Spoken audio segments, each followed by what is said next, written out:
Good afternoon.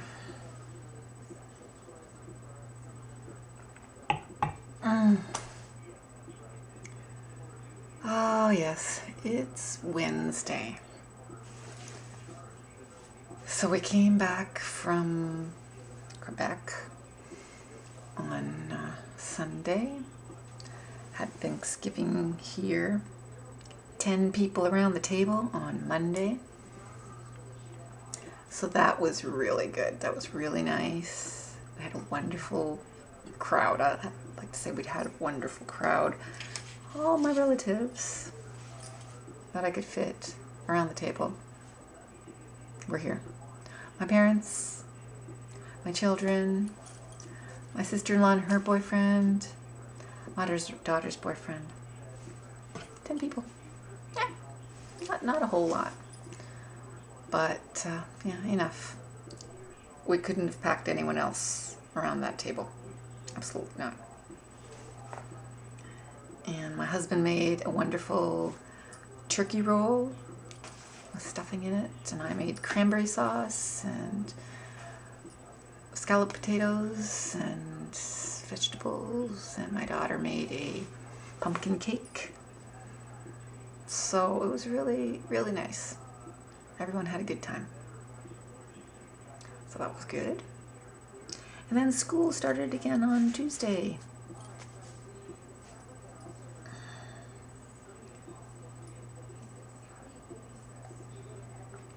And then, if it wasn't enough that one person whom I absolutely love had to go and die, and another one I really admire died.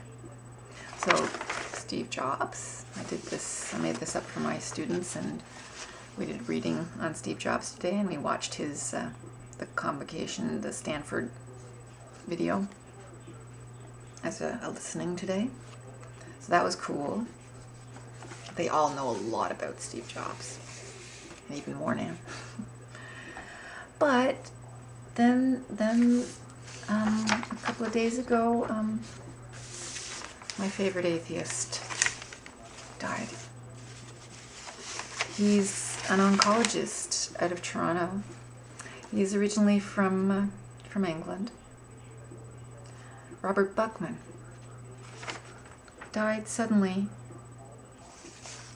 He was flying back from England, and he died in his sleep. So, Dr. Robert Buckman, I have his book.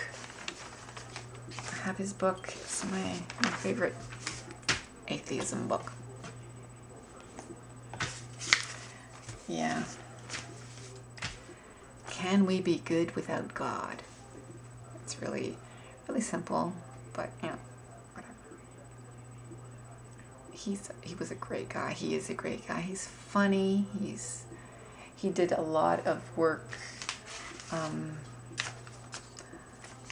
oncology, on helping people live with cancer, helping people die with cancer, things like that. And he was only 63.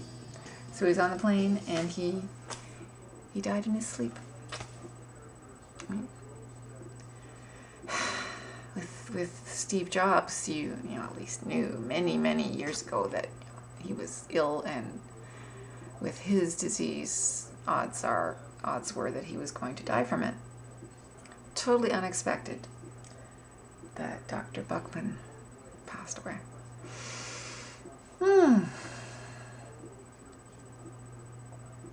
So this is where the superstitious, person that I am not, kicks in and says, well, all these things, bad news comes in three, doesn't it? Threes, doesn't it? Yeah. Yeah. Okay, so Dr. Buckman, I didn't feel teary about Dr. Buckman because he didn't have that kind of a personality. He was so cool, he was funny, he was likable, but not in the same way as Steve Jobs was. And only, Steve Jobs probably only if you didn't know him, Right?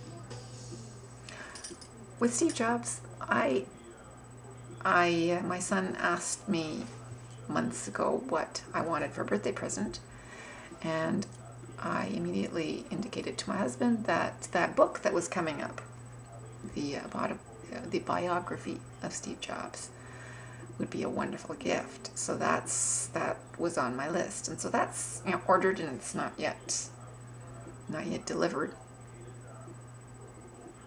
But I don't want people to think that I got that book after he died. Nope. That was on my list, and the ghost of it was on my shelf. If I had a shelf to put my books, I really should get I should get my husband to build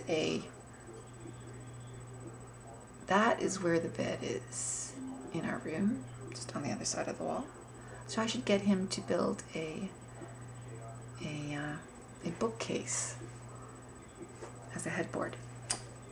Cool, eh? And I put all my books up there. My book by Dr. Buckman, and my meditation book, and my Steve Jobs biography, and all those books that I love. Not just the ones I read, but the ones that I absolutely love. That's a project. I don't want to distract my husband, though. I want all the other things built first. Kitchen done. Carport done. House done. Outside of house done. Anyway, yeah, so there you go. Number 2 person that I really, really loved has died.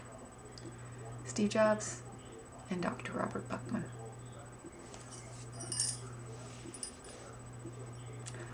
So sad.